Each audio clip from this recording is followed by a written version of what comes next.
Assalamualaikum warahmatullahi wabarakatuh. Alhamdulillahirrabbilalamin. Wassalatu wassalamu ala asrafil anbiya wal mursalin wa ala alihi wa ashabihi ajma'in, amma ba'd. Alhamdulillah, pada kesempatan kali ini kita akan lanjutkan materi metodologi penelitian manajemen dakwah pada sumber data dan instrumen. Ini merupakan salah satu bagian yang cukup penting, karena dari sinilah kemudian penelitian itu bisa kita lakukan, ya. Kita akan mulai dari instrumen, sumber data dan instrumen. Jadi ada dua hal yang akan kita pelajari. Pertama, sumber data, yang kedua adalah instrumen. Keduanya penting karena dari keduanya ini kita bisa mendapatkan data untuk kita analisis dalam penelitian nanti. Kita mulai pertama dari sumber data. Sumber data itu banyak definisinya, tapi singkatnya, sumber data itu adalah sesuatu yang darinya peneliti mendapatkan data. Jadi tidak selalu orang. Sumber data itu bisa jadi buku, majalah, tayangan televisi, ataupun yang lainnya. Tapi secara umum biasanya orang. Jadi dari mana kita mendapatkan data itu disebut sebagai sumber data. Jenisnya ada dua secara umum. Pertama adalah sumber data primer. Sumber data primer ini adalah sumber data yang mana peneliti itu langsung dapat data dari sumbernya. Jadi tidak lewat perantara. Jadi peneliti itu langsung ketemu dengan sumber datanya, langsung melihat sendiri, lalu kemudian membaca, mendengarkan, atau aktivitas lain yang dari situ nanti peneliti mendapatkan data. Sedangkan yang kedua, ini adalah sumber data sekunder. Biasanya peneliti mendapatkan datanya melalui perantara. Seperti apa? Umpamanya peneliti mencari data mengenai jumlah penduduk. Dia mendapatkannya dari data grafik, ya, grafik di kelurahan. Nah, itu sebenarnya sumbernya bukan grafik itu, ya. Sumbernya itu adalah sensus. Sensus yang dilakukan oleh desa. Mereka menghitung, ada ada angketnya, hasilnya kemudian ditaruh di papan pengumuman.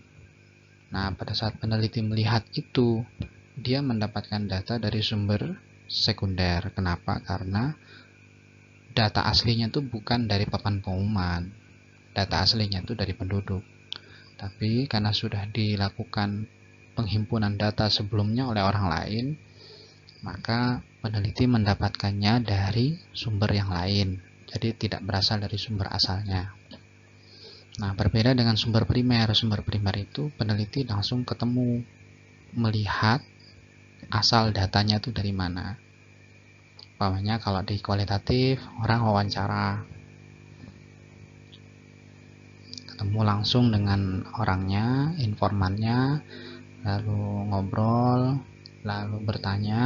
Nah, dari situ kemudian dia dapat informasi. Kalau di kuantitatif biasanya nyebarkan angket lewat Google Form ataupun yang lainnya. Itu sumber utama, sumber primer, karena kita mendapatkan data itu dari orangnya langsung. Jadi tidak lewat peneliti yang lain atau tidak lewat kegiatan yang lain yang menghimpun data sebelum kita. Contoh lain data sekunder itu seperti buku profil, ya, atau video profil. Nah, itu kan dibuat orang, sumber datanya bukan itu. Kecuali umpamanya kita meneliti tentang medianya. Nah, dalam kondisi begitu, maka video itu berubah menjadi sumber primer. Karena yang kita teliti itu ya barang itu, video itu. Tapi kalau umpamanya kita meneliti tentang keadaan desa, lalu kemudian kita dapat data dari video profil desa, maka video profil itu menjadi sumber sekunder. karena bukan yang asli. Ini untuk jenis sumber data. Selanjutnya, sumber data yang ada itu kalau mau kita sebut dengan istilah yang lain, objeknya itu, orangnya itu, kemudian disebut dengan populasi. Populasi itu keseluruhan yang akan diteliti, baik itu dengan karakteristik tertentu atau kriteria tertentu ya. Jadi umpamanya kita meneliti di sebuah desa A. Nah, yang kita teliti itu biasanya sesuai dengan tema penelitian kita. Yang menjadi populasi itu tidak semua masyarakat desa itu. Jadi kalau kita meneliti tentang remaja, maka remaja saja yang menjadi populasi kita. Orang tua tidak masuk, anak-anak tidak masuk. Kadang-kadang bisa lebih spesifik lagi, remaja yang sekolah. Jadi kembali pada apa yang kita teliti. Jadi populasinya itu ya kita tentukan berdasarkan siapa yang mau kita teliti. Nah, dalam kasus tertentu, populasi itu jumlahnya besar, sehingga kita tidak bisa teliti semua. Oleh karena itu, kita membutuhkan sampel. Nah, sampel itu adalah sebagian kecil yang mewakili populasi secara keseluruhan. Jadi, umpamanya kita mau meneliti 1000 remaja, itu kita tidak perlu meneliti 1000 itu. Kita cukup meneliti sebagian dari 1000 itu, asalkan kriteria yang mewakili itu sesuai dengan karakteristik secara keseluruhan, secara umum. Nah, itu nanti mereka bisa mewakili, pokoknya nanti diwakili oleh 100, 90 atau 200, nanti ada cara menghitungnya ya. Nah, itu disebut sebagai sampel, jadi bagian dari jumlah karakteristik populasi. Nah, ingat, sampel itu bagian dari populasi, jadi bukan yang terpisah dari populasi. Jadi pokoknya kalau kita meneliti tentang remaja di sebuah desa, maka populasinya remaja, sampelnya juga harus remaja itu, tidak boleh yang lain. Nah, untuk membuat sampel, menentukan sampel itu ada dua jenis tekniknya. Satu yang disebut dengan probability sampling, yang kedua non-probability sampling. Probability sampling itu adalah kondisi di mana pada saat kita menentukan sampling, itu semua anggota populasi memiliki hak yang sama untuk menjadi sampel. Artinya, semua anggota populasi itu bisa menjadi sampelnya. Jadi tidak ada kriteria khusus yang kita buat. Makanya biasanya kemudian model probability ini random. Modelnya random ya. Nah, ada beberapa jenis modelnya. Satu ada simple random. Ini syaratnya kalau homogen. Ya, homogen itu satu jenis. Pokoknya laki-laki semua, perempuan semua, usianya mirip, 13 tahun semua atau yang lainnya ya. Intinya homogen, satu kriteria. Lalu yang kedua proportional random. Proportional random ini biasanya karena tidak homogen, maka dibagi berdasarkan kriteria mereka. Jadi umpamanya kita meneliti tentang remaja di sebuah desa, jumlahnya laki-laki dan perempuannya itu berbeda. Jadi tidak bisa apa istilahnya ya, dibagi dua. Jadi umpamanya ada 70 remaja di desa itu, 40-nya itu laki-laki, 30-nya perempuan umpamanya. Maka kemudian kita bagi secara proporsional pakai presentasi. Jadi wanitanya berapa, laki-lakinya laki-lakinya berapa gitu. Itu proporsional ya. Atau model yang ketiga itu ada stratified random. Stratified random ini juga karena tidak homogen, tidak satu jenis, tapi bertingkat modelnya. Jadi umpamanya pakai usia. Jadi remaja itu kan usia antara 12 sampai 19 umpamanya. Nah, nanti dibagi per usia. Usia 13 berapa orang, 14 berapa orang, Nah, tapi kemudian dihitung berdasarkan presentasi. Lalu yang terakhir ini cluster random, jadi pakai wilayah. Ini biasanya pada penelitiannya kalau wilayahnya cukup besar itu dibagi per desa, per kecamatan atau yang lainnya. Pokoknya kita meneliti tentang remaja di Sukoharjo. Nah, nanti clusteringnya pakai wilayah. Jadi nanti kecamatan Kartosuro berapa, kecamatan Bagi berapa, kecamatan ini berapa. Jadi begitu pakai cluster random. Ini yang probability sampling. Nah, yang model yang kedua ini adalah non-probability sampling. Pada kondisi ini, biasanya anggota populasi tidak memiliki hak yang sama menjadi sampel. Jadi, hanya sebagian dari anggota populasi itu yang bisa. Karena mereka dipilih berdasarkan kriteria tertentu. Nah, tujuannya itu untuk mendapatkan data yang benar-benar sesuai. Umpamanya jenisnya itu ada beberapa jenis ya. Jadi pertama purposive sampling. Jadi kita akan meneliti remaja di desa itu, tetapi tidak semua remaja bisa menjadi sampelnya. Kenapa? Karena harus memiliki kriteria tertentu, umpamanya yang mengikuti pengajian di sore hari, lalu kemudian yang memiliki pekerjaan sampingan selain sekolah, umpamanya. Jadi ada kriteria tertentu yang ditentukan, itu purposive. Atau pakai model kuota, jadi sampel kuota, bisa pakai sampel kuota. Jadi kita menetapkan kuotanya sekian untuk mereka yang memiliki aktivitas di pagi hari, suka berolahraga pokoknya. Jadi pada saat kita sudah nemu, pokoknya kita menetapkan sekarang ini butuh 70 orang yang suka olahraga pagi hari. Ya udah dicari, begitu sampai 70 ya sudah selesai. Kalau yang di atas purposive sampling itu kita masih tentukan berdasarkan penghitungan awal berapa. Kalau yang sampel kuota ini berdasarkan kecepatan kita mendapatkan data. Jadi semakin cepat kita mencapai kuota yang kita butuhkan, maka semakin cepat proses sampling itu selesai. Atau model incidental sampling, ya, sampel kebetulan. Sampel kebetulan ini biasanya dilakukan kalau kita tidak bisa menentukan secara jelas siapa yang akan jadi sampelnya. Jadi dalam beberapa penelitian, pokoknya penelitian di pasar, penelitian di lokasi wisata, itu kan orangnya berubah-ubah terus. Hari ini orangnya A, besok B, C, besok C, seterusnya. Artinya populasinya juga tidak bisa ditemukan secara pasti berapa. Kita hanya bisa membuat ancang-ancang. Oh, dalam sebulan itu populasi orang yang berkunjung ke wisata Umbul ini 1.500 orang. Berarti perharinya sekitar 50 orang. Nah, itu nanti kita bisa sampling. Jadi berdasarkan senemunya di lokasi. Jadi siapapun yang ketemu dengan kita, lalu kemudian bersedia untuk menjadi narasumber, ya sudah, langsung dipakai.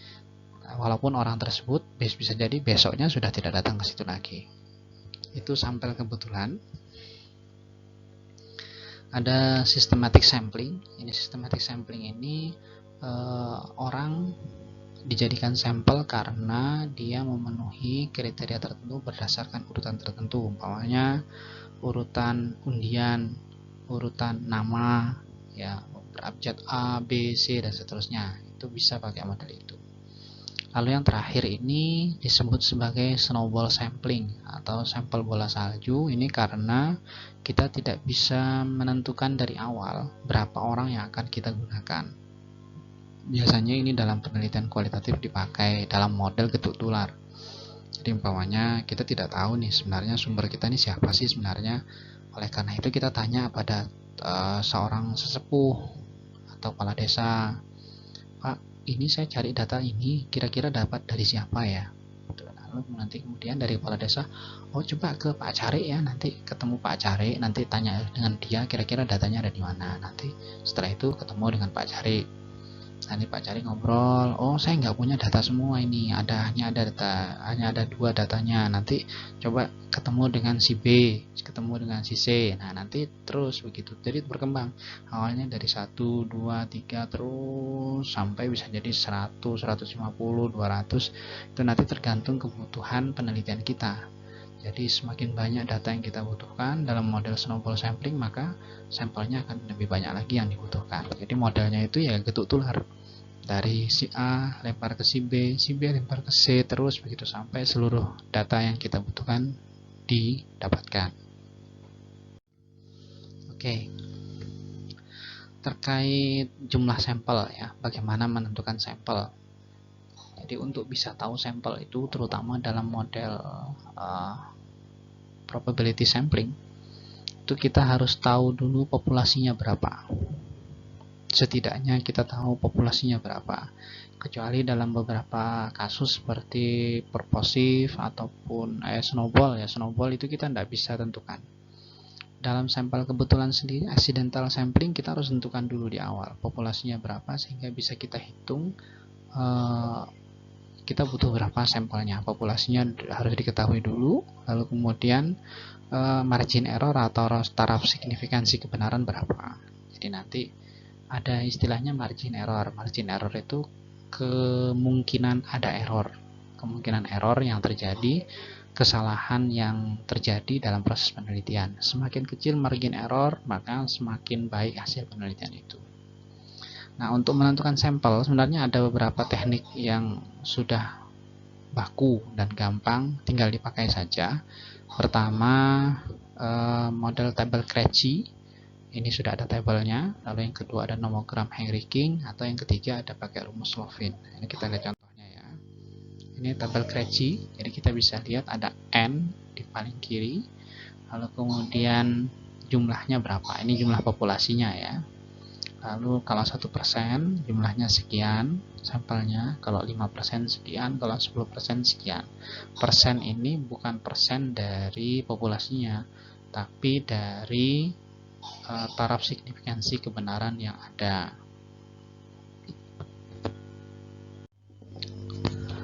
Jadi taraf signifikansinya harus diperhatikan ya, bahwa berapa yang mau kita pakai untuk melakukan penelitian, karena semakin besar taraf signifikansinya yang kita pakai, berarti kemungkinan error dalam penelitian kita juga semakin besar. Tapi resikonya kalau taraf signifikansi kita kecilkan, maka jumlah sampelnya pun akan naik ya. Bisa dilihat sendiri perbandingannya.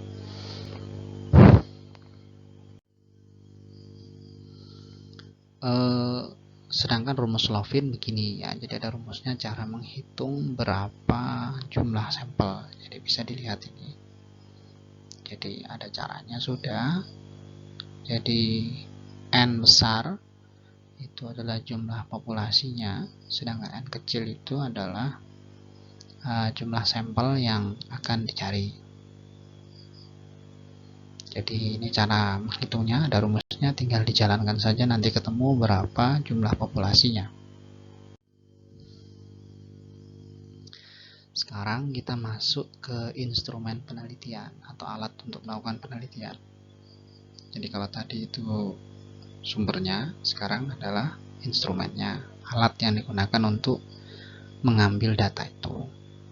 Nah, instrumen yang baik itu harus valid dan reliable. Valid itu benar, reliable itu cocok. Nah, validitas atau kevalidan kebenaran sebuah instrumen itu bisa dilakukan dengan 2 hal. Pertama, validasi ahli, jadi tanya pada orang yang ahli tentang apa yang kita teliti. Atau yang kedua, kita melakukan uji coba item by item, jadi melakukan proses uji coba sebelum digunakan. Sedangkan reliabilitas itu bisa menggunakan teknik test retest. Jadi diuji berkali-kali. Kalau sudah lewat uji berkali-kali itu ketemu nilai yang sama, berarti memang instrumen tersebut bisa mengukur secara benar.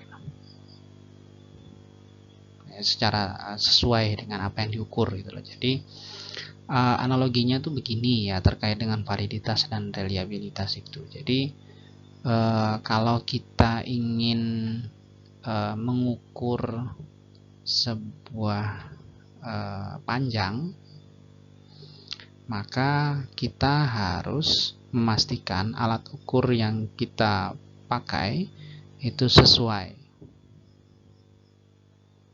Ya, sesuai dalam arti bahwa yang kita gunakan itu alatnya benar untuk digunakan mengukur panjang, namanya. Jadi kalau kita mau mengukur panjang, itu ya berarti harus pakai meteran. Tidak bisa kita mengukur panjang dengan termometer. Itu tidak valid berarti, ya, karena tidak benar, tidak sesuai. Jadi kesesuaian alat ukur dengan yang diukur itu disebut sebagai validitas. Jadi kalau mau mengukur panjang ya harus pakai meteran. Kalau mau mengukur berat berarti harus pakai timbangan. Ya, gitu. Itu analogi sederhananya begitu. Nah, dalam penelitian, umpamanya kalau kita mau meneliti tentang minat, ya maka alat yang digunakan untuk mengukur minat ya harus tentang minat. Kalau kita bicara tentang hal lain, maka tidak valid gitu loh. Ya. Itu kalau validitas. Kalau reliabilitas itu kita harus memastikan alat yang kita gunakan itu memang bisa mengukur dengan benar. Artinya alatnya itu tidak hanya cocok tapi juga mengukur dengan benar. Dari mana kebenarannya bisa dilihat? Pertama, kita harus memastikan alat itu sudah dikalibrasi, sudah di apa istilahnya ya? Kalau istilah dalam pengukuran itu kalibrasi, ya harus dinolkan dulu. Jadi kalau timbangan itu harus dicoba. Sebenarnya ini sudah menunjukkan angka 0 nggak sebelum dipakai gitu. Jadi ditaruh barang, 10 gram, terus diangkat, 0 lagi. Taruh barang lain, jadi 20 gram, diangkat, 0 lagi ya. Kalau dia dari 0 berarti benar. Itu reliable istilahnya. Atau pokoknya kalau meteran itu ya kita harus cek barangnya itu alat ukurnya memang sudah mengukur dimulai dari garis 0. Jangan-jangan nanti alatnya itu mengukurnya dari garis 5. Kalau dari 5 berarti nanti hasil pengukuran kita tidak reliable istilahnya. Itu reliabilitas ya. Jadi valid itu benar, reliable itu sudah dikalibrasi atau skala pengukurannya sudah benar sesuai dengan yang dibutuhkan. Untuk jenis instrumennya secara umum yang banyak digunakan dalam penelitian, terutama yang skripsi, itu 1 tes, 2 angket, 3 observasi, lalu ada dokumentasi dan skala bertingkat ya. Itu instrumen yang umum dipakai. Kita akan coba bahas satu persatu. Angket berbeda dengan tes ya. Jadi kalau tes itu dia mengukurnya menggunakan benar salah. Benar salah itu artinya kalau orang menjawab benar dapat skor, kalau orang menjawab keliru maka dia tidak dapat skor. Nah, kalau angket itu orang jawab apapun tetap dapat nilai. Beda antara tes dengan angket. Nah, angket itu biasanya berisi tentang 3 hal. Salah satunya ya. 1, tentang kejadian. 2, tentang pendapat. 3, tentang persepsi diri. Jadi kalau tentang angket tentang kejadian, itu kita tanya tentang apa yang terjadi. Kalau tentang pendapat, itu berarti kita tanya tentang pendapat seseorang mengenai sebuah kejadian. Jadi umpamanya, apa pendapat Anda tentang kondisi Masjid YN? Nah, itu kan pendapat. Ada juga angket yang tentang persepsi diri. Jadi angket ini bertanya tentang bagaimana kondisi seseorang. Apakah Anda senang? Ya, apakah Anda sedang sedih ataupun yang lainnya, itu tentang persepsi diri. Jadi angket itu biasanya berisi tentang 3 hal ini. Nah, ini contohnya angket tentang kejadian ya. Lalu ini masih tentang kejadian lanjutannya. Lalu angket tentang pendapat. Biasanya angket tentang pendapat atau sikap. Sedangkan ini adalah angket tentang persepsi diri.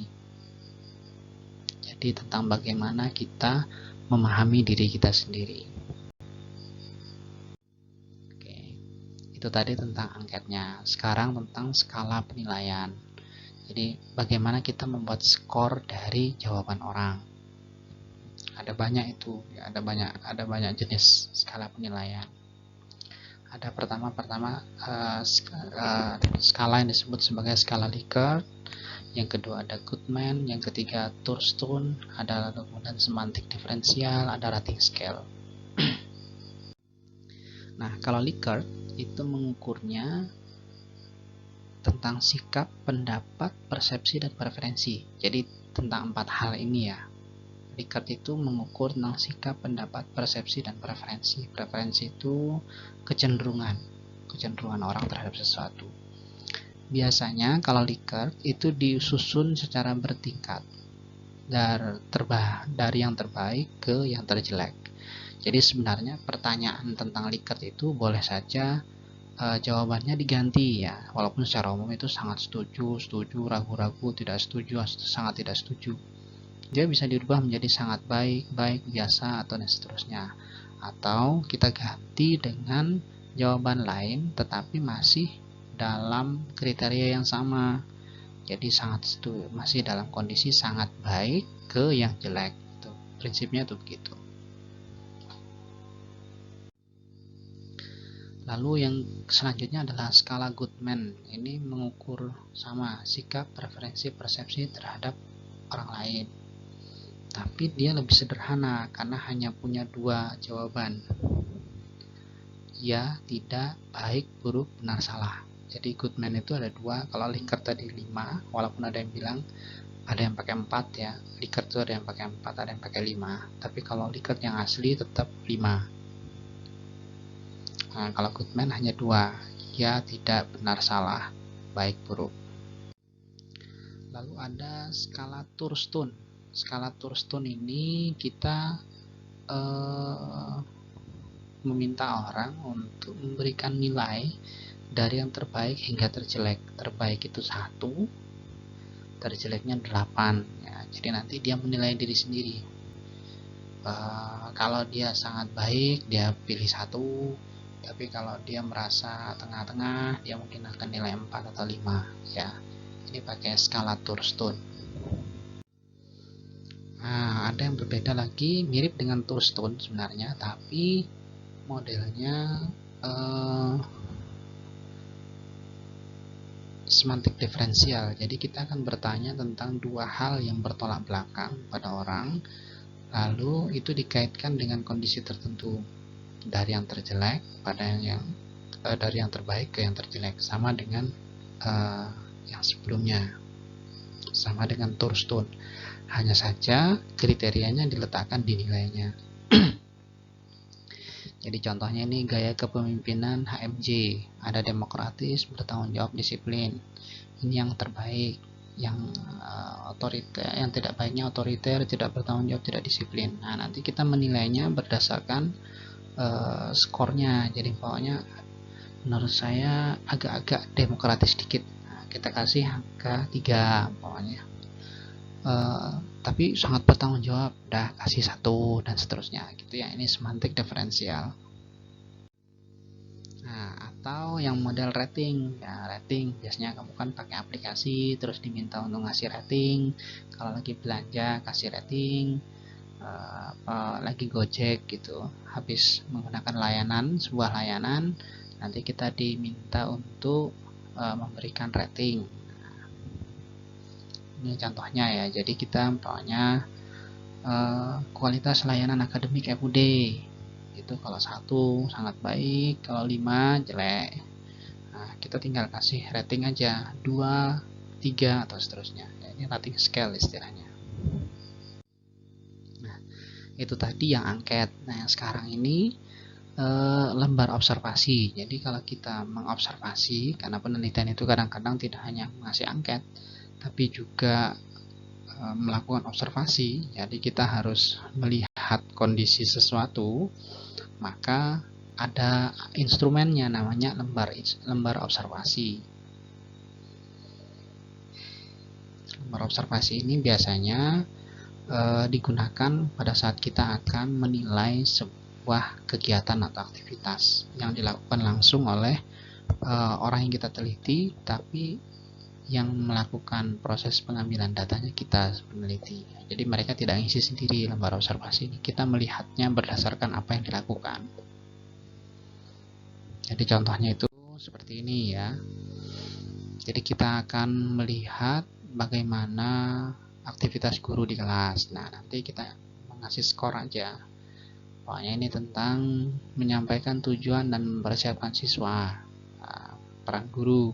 Guru menjelaskan tujuan pembelajaran. Kalau dia oke, 1, kalau kurang oke, 2, dan seterusnya. Nanti hasilnya menjadi skor ya.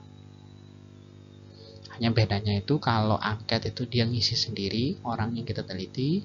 Kalau observasi ini kita yang sebagai peneliti yang mengisi. Jadi kita lihat apa yang dilakukan orang, lalu kemudian kita kasih skor. Nah, skala bertingkat ini mirip dengan lembar observasi, tapi isiannya itu berbeda. Dia mengambil apa istilahnya ya, mengambil model penilaian menggunakan apa yang dilakukan di skala Goodman. Skala Goodman atau rating scale. Contohnya tuh begini. Nah, ini kalau tadi mirip dengan begini observasi, kalau ini skala bertingkat mirip dengan itu juga.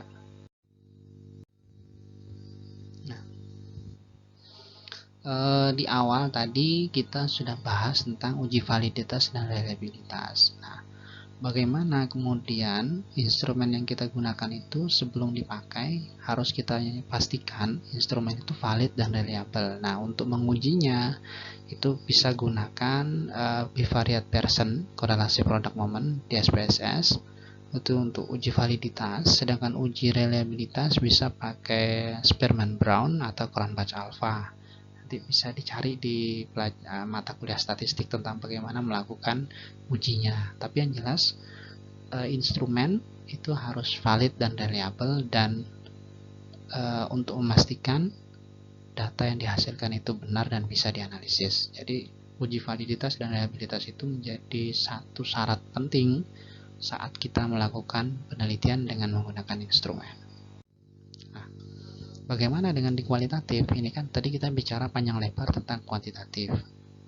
Nah, di kualitatif itu juga validitas itu ada caranya. Tapi sebutannya itu adalah keabsahan data kalau di kualitatif. Cara melakukan pengecekan keabsahan data di kualitatif itu ada beberapa cara.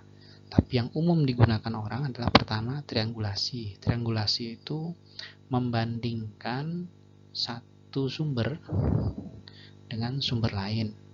Biasanya itu yang dibandingkan 1 waktu, 2 sumber, 3 metode. Jadi kalau waktu itu kita membandingkan apa yang disampaikan si A pada hari ini dengan apa yang dia sampaikan seminggu berikutnya. Orangnya sama, pertanyaannya sama, tapi ditanyakan pada waktu yang berbeda. Atau yang kedua, triangulasi sumber. Jadi triangulasi sumber ini kita membandingkan apa yang disampaikan oleh si A dengan apa yang disampaikan oleh si B tentang hal yang sama. Sedangkan yang ketiga, triangulasi metode itu kita membandingkan hasil wawancara dengan hasil observasi, gitu ya. Jadi dibandingkan. Kalau sudah oke, benar, selaras, ya sudah berarti datanya benar. Model yang kedua dalam keabsahan data itu ada yang disebut dengan member check. Member check itu adalah data yang kita dapatkan dalam proses wawancara. Itu kita minta kepada masing-masing narasumber untuk mengecek kembali apakah benar apa yang sudah kita dapatkan. Itu member check. Bisa juga validitas dalam kualitatif itu dilakukan dengan perpanjangan keikutsertaan. Jadi dengan menambah waktu kita mungkin akan bisa menemukan dan bisa melaksanakan proses deregulasi waktu umpamanya. Atau yang terakhir, ini lebih cepat lewat proses FGD. FGD itu Focus Group Discussion. Jadi kita kumpulkan semua narasumber, lalu kemudian kita presentasi. Kami sudah mendapatkan data sekian. Nah, nanti mereka akan saling menanggapi data tersebut. Dari situ kemudian kita bisa melihat data yang benar itu yang mana sebenarnya, karena nanti akan divalidasi langsung oleh mereka. Oke, segitu dulu. Ini agak panjang ya. Apa yang harus kalian lakukan nanti bisa dicek di si kulon. Bisa dicek apa yang harus kalian lakukan untuk bisa menerapkan atau berlatih menggunakan materi yang sudah saya sampaikan. Mudah-mudahan bermanfaat. Billahi taufiq wal hidayah. Assalamualaikum warahmatullahi wabarakatuh.